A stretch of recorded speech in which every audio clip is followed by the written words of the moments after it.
A primeira experiência do Mark externo, vendo por dentro da Lumon e o melhor, conseguindo ver a sua esposa na frente, dando mais certeza pra ele de que ela tá lá dentro. Como que aquilo ali acontece? O porquê que o Mark interno nesse episódio ele tá tão antipático, ele não quer lutar mais, por que ele tá desmotivado? E a questão do Irv se encontrando com o Burt, eles se alinhando, aquilo ali vai evoluir pra que eles descubram mais verdades sobre a Lumon, mas no quesito externo ali. Meu querido, saiu o episódio 5 de Ruptura e nesse vídeo vamos analisar e explicar tudo que tem muita revelação. Se você quiser saber, cola aqui, vambora. Fala, povo bonito que assiste esse canal lindo chamado A Gente Faz Agora, tudo bom com você que tá assistindo? Eu tô bem demais, eu sou o João Victor, pra você que não conhece, e hoje vamos voltar a falar de Ruptura, segunda temporada, com mais um vídeo sobre mais um episódio. 5 agora abre mais as ideias, revela mais, inclusive sobre a esposa do Mark, o que a Lumon deve ter feito pra camuflar a questão do corpo dela. Vamos explicar, mas deixa esse like, ajuda muito na divulgação mesmo, e não se esqueça de se inscrever no canal pra você não perder nada, já tem vídeo de detalhes desse episódio ainda, vambora!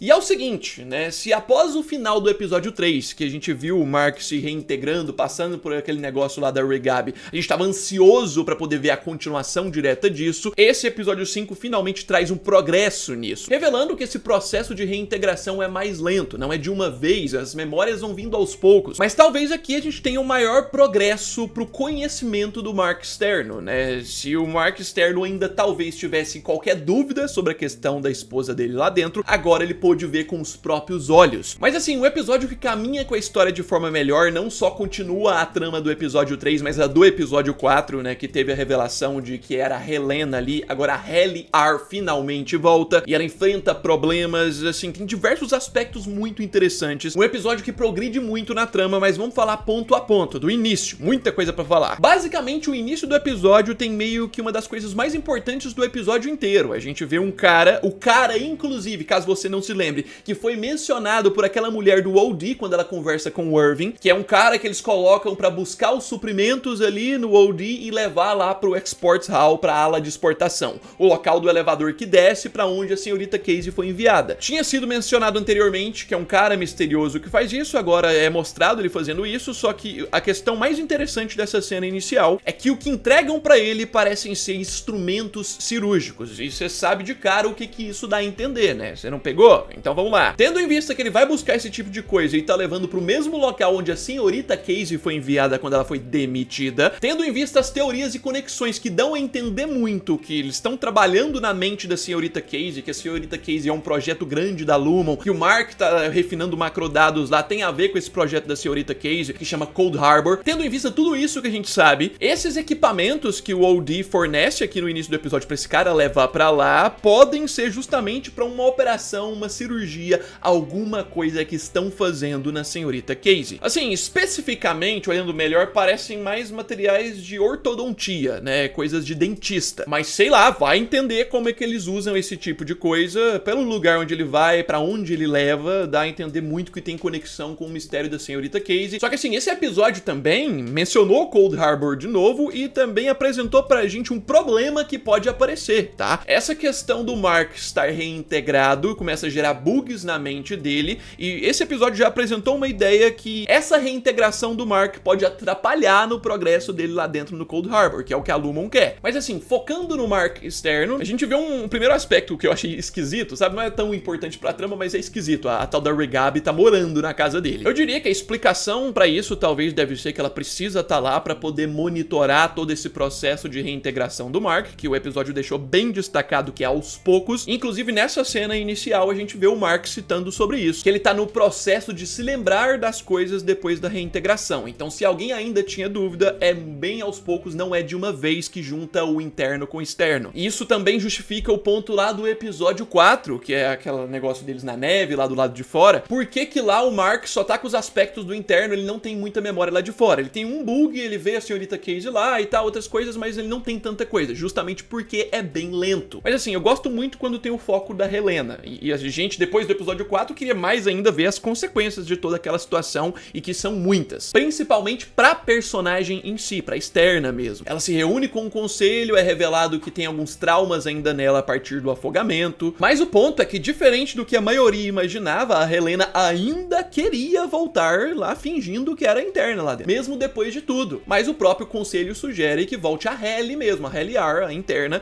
porque o Mark precisa disso pra motivação, é o principal ponto. No episódio 2 foi mostrado que fizeram tudo aquilo do primeiro episódio pra motivar o Mark a continuar trabalhando. Tinham colocado aqueles novos internos diferentes, não motivou ele, deram de volta os que ele gosta pra ele se sentir confortável e ele continuar trabalhando, porque eles precisam que ele continue trabalhando. Agora, mais ainda, eles pensam nisso, porque tá mais ameaçado. E por que disso? Porque agora que o Mark interno, a partir do episódio 4, descobriu que ele foi enganado todo esse tempo, era a Helena ali todo esse tempo, tem que dar pra ele a que ele quer, a Halle R. Tipo, tem problemas dele não acreditar e tal nesse episódio, a gente vai falar sobre isso, mas eles fazem isso pra ter o progresso. O grande ponto é o Mark continuar trabalhando. Só que assim, uma outra camada a mais que a gente vê é como esse episódio aumenta o nível de vilanismo dessa Helena mesmo. Mostra como ela vê os internos como animais, né? Ela não gosta deles e cada vez alimenta mais essa raiva pelos internos. E aí aqui, finalmente, né, a gente tem o retorno da Halle R, da Halle interna. Se você não percebeu, essa é a primeira vez desde os eventos do final da primeira temporada que a Halle R volta a trabalhar. Sim, desde a revolta dos macrodados, quando eles ativaram a ruptura lá fora e viram as coisas das suas vidas externas, a Halle R só voltou lá na questão do afogamento da cachoeira, sem entender nada. Agora que ela volta mesmo, né? Agora que ela tá ali tentando entender o que tá acontecendo. Você imagina a mente dela. E assim, obviamente, como a gente imaginava,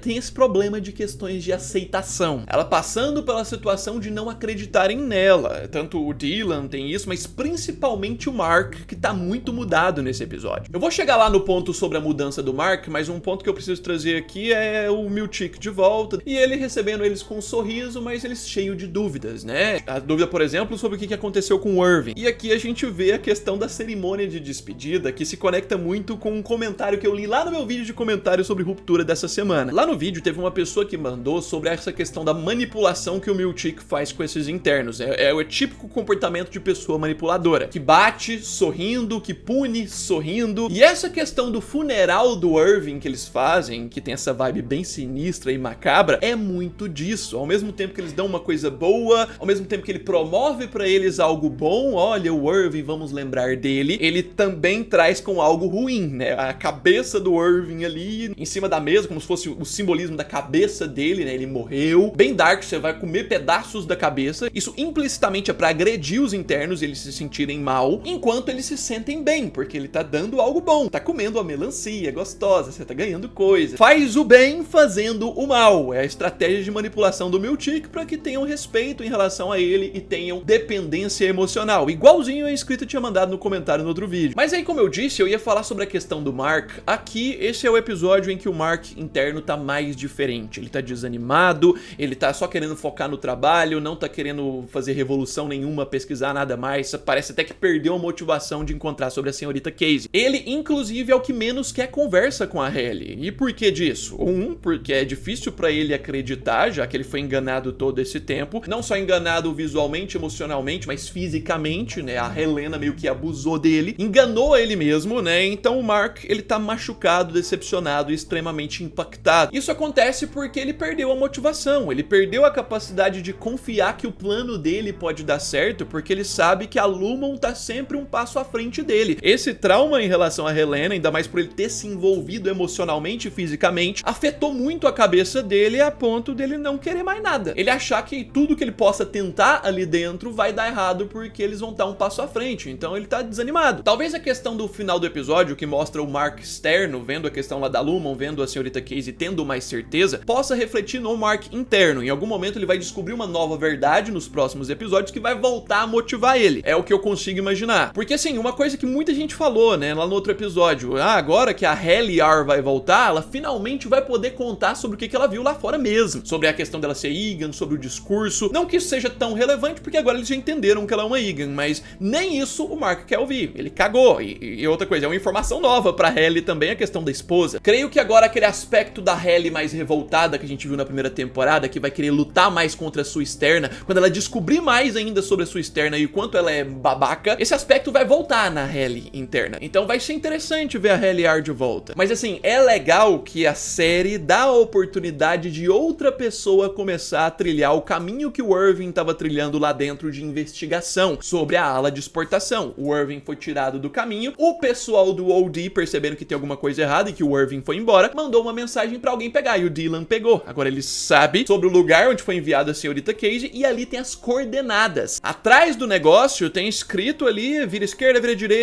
onde pode chegar. Então a gente tem um novo passo na história. Um dos personagens internos agora tem como chegar na ala de exportação. Então isso dá muita expectativa pros próximos episódios pra ver quando o Dylan vai lá. Mas aí vamos falar do quão satisfatórias são as cenas do Milchick tendo que ouvir o quanto ele é um bosta. O quanto ele fez cagada ali dentro e que a Lumon não está feliz com ele. Eu amei ele chegando e o cara falando pra ele, pode demorar, pode até ser necessário um almoço, dependendo do tempo aqui da sua revisão. E aí o Milchick fala, não, acho que não vai ser necessário almoço. Aí o cara entrega o menu. Tá aí o menu pro almoço. Tipo, vai ser necessário, muita coisa. No vídeo de detalhes eu falei que a tendência era que o Milchick se ferrasse muito, porque aconteceu muita coisa ruim, muita coisa deu errada sobre a supervisão dele. Tudo caindo no colo do Milchick. Só que assim, um ponto importante, como eu disse lá no início, Cold Harbor, né? Apesar das falhas do Milchick que são citadas aqui, é citado sobre o que importa, o grande projeto. Tipo, apesar de tudo isso que o Milchick acabou provocando, ainda assim o Mark continua trabalhando e vai completar o Cold Harbor sob supervisão do próprio Milchick. E é citado aqui o quanto isso é importante, mas agora é uma palavra muito importante. O quanto isso é importante pro mundo, nível mundial. Lembra da teoria que eu trouxe aqui no canal algumas semanas anteriores, de que essa questão do Cold Harbor é algum projeto protótipo envolvendo a senhorita Cage, que quando der certo, a Lumon vai poder vender o chip deles pro mundo inteiro? Com essa informação revelada aqui na revisão do Milchick, a gente tem mais certeza disso. Durante a série, já tinham tido uns momentos de citação que o Cold Harbor é importante, mas em nenhum momento da série veio uma citação de que o Cold Harbor tem importância a nível mundial. Mas é aí que a gente se conecta com o ponto lá da reintegração do Mark e como isso vai atrapalhar o progresso do Mark e deve incomodar a Lumon. Porque logo após essas revelações, a gente tem aquela cena do Mark trabalhando, seguindo no progresso do Cold Harbor, mas você pode ver que ele tem uma falha na mente, um daqueles bugs que a gente viu que o Petey lá na primeira temporada, que tinha passado também pela reintegração, começou a ter. O Mark, a cada vez que passar, vai ter mais, porque é a questão das memórias se juntando, e isso afeta o interno agora, e com certeza isso vai começar a atrapalhar ele no progresso do Cold Harbor. A questão que fica em dúvida agora é quanto tempo vai demorar pra Lumon perceber que tem alguma coisa atrapalhando o Mark ali que não tá no alcance deles, e começar a perceber que o externo fez a reintegração. Em algum momento eles vão acabar descobrindo. Mas aí a gente aproxima do bloco final do episódio, que começa a focar mais na parte externa mesmo, começando pela família lá do Mark. A gente tem a questão do Rickon, né, que em episódios anteriores foi mostrado a Natalie, que trabalha lá dentro da Lumon, oferecendo uma proposta pra ele escrever uma versão do livro dele pros internos, pra ajudar eles a doutrinarem os internos. A gente vê que ele tá querendo isso, e apesar da Devon ser contra, ele tem meio que um plano. O plano dele é tipo assim, eu tenho tudo sob controle, eu vou escrever o livro aqui, mas com mensagens implícitas, que a Lumon não vai perceber e os internos vão perceber, e isso vai incentivar com que mais internos se revoltem. É meio que esse o plano do Rickon. E é por isso que o nome do episódio, inclusive, é Cavalo de Troia, o nome desse episódio 5. Ele quer enviar um livro que passa uma mensagem boa, bonitinha, como um cavalo de Troia lá dentro, que lá dentro vai destruir tudo por dentro. E assim, claro, o outro foco externo é uma coisa que eu tava muito curioso pra ver, a perspectiva do Irving externo descobrindo sobre sua demissão. Aqui a gente tem a clareza de que ele já sabe da sua demissão, só que fica muito mais intrigante ainda a questão do telefone que ele fala e com quem ele fala. A gente tinha visto o Irving falando no telefone e o Burt externo vigiando ele. Eu tinha até dito uma teoria de que podia ser com o Burt que ele tava falando, que só estavam distantes ali pra ninguém da Lumon vigiar eles, mas agora a gente tem a comprovação de que não era isso. O Burt só tá vigiando o Irving porque lá na questão da revolta dos macrodados, o Irving foi lá na porta dele gritar com ele, chamar ele e tal, e o Burt não entendeu, por isso começou a seguir e investigar. Só que agora nesse encontro e conversa deles aqui, a gente começa a entender que os dois vão começar a se estabelecer na série como os principais ali de fora que vão investigar mais a Lumon. O Burt acha estranho a demissão dele, a gente consegue ver aqui. O Irving acha estranho também, ele parece saber muito mais da Lumon do que a maioria dos externos ali. E eles marcaram de se encontrar, marcaram um jantar. Então isso aqui deve reforçar a questão do relacionamento deles e também deve reforçar eles começarem a trabalhar juntos. No encontro que eles vão ter lá, que ficou marcado, pode ser ser que ele revele sobre as descobertas que ele tem sobre a Lumon, que tem várias, né? A gente viu os papéis, as coisas que ele tem. Mas aí, claro que a gente tem que voltar pra parte final do Mark externo, que vem com uma sequência de revelações, e a primeira delas é a questão das cinzas da esposa dele e o destino mesmo, o que aconteceu com a Gemma quando morreu. Aqui, por meio da cena que ele vê as cinzas lá da esposa dele, a gente consegue entender que basicamente quando a esposa dele morreu, ela foi cremada. Esse é um dos motivos do porquê o Mark externo tava com mais dificuldade de acreditar, porque não existia o corpo mais. E ela não só foi cremada, como também ele mantém as cinzas dela lá na casa dele. Ele não descartou as cinzas, igual tem um monte de gente que faz e tal. Tá, com ele. Em tese, os restos, né, não foram enterrados e tal da Gemma. Ficou com ele. Como então, né? Aí ele pergunta pra Rigab, a gente tem uma revelação importante sobre como a Lumon tá infiltrada estruturalmente na sociedade. A gente tem a Rigab dizendo que a Lumon conhece pessoas que trabalham no necrotério. Então, muito provavelmente, essas cinzas que o Mark guardou por todos esses anos não eram nem da esposa dele. Eles só roubaram o corpo dela e foram fazer os experimentos. E aí, assim, aí a gente tem aquela cena final marcante do Mark tendo acesso a Lumon. E, assim, se você não prestou atenção, aqui é a primeira vez que o Mark externo consegue visualizar com os próprios olhos como é que é lá dentro da Lumon. Ele conseguiu ver os corredores agora. Ele com essa roupa, com esse visual, é porque ele teve esse acesso. Um dos bugs, uma das interferências que a Rigab deu no chip começou a funcionar e fazer efeito. E esse encontro dele com a senhorita Casey, ou Gemma, é o que precisava pra ele ter 100% de certeza agora que ela tá lá dentro e que ele deve lutar o máximo por isso. Faltava alguma coisa, isso aqui confirmou o resto. Mas aí uma outra questão. Como que ela apareceu aqui pra ele? Por que ela tava aqui pra ele? No caso, aquilo ali não foi uma cena em tempo real, algo real mesmo. O Mark saiu lá da casa dele, do nada foi parar na Lumon. Não, o que teve ali foram memórias do passado vindo pra ele. Memórias de como são os corredores, memórias de momentos que o próprio Mark interno viu a senhorita Casey no corredor. As memórias estão vindo aos poucos pra mente do Mark externo a partir da reintegração, e agora ele teve acesso a essa memória e conseguiu ver a senhorita Casey ali no corredor. Não significa que ela tá lá andando nos corredores da Lumon agora. Não, não é esse significado. Ela tá em algum lugar naquele andar lá embaixo lá, mas essa cena foi mais o Mark externo pegando as memórias e entendendo. E a gente deve ver muito mais disso porque, como é revelado, a reintegração vai progredindo. Então ele vai ficar mais maluco ainda. Coloca nos comentários o que você achou desse episódio. Eu achei muito interessante. Progride muito com a história. É um dos episódios que mais progride e avança. Em breve vai ter vídeo detalhando mais detalhes que você pode ter perdido nesse episódio. Alguns segredinhos. Não deixe de se inscrever no canal pra você não perder. Deixa o like nesse vídeo. Ajuda muito na divulgação. E já já eu tô de volta no mais. É isso aí. Um abraço. Fui!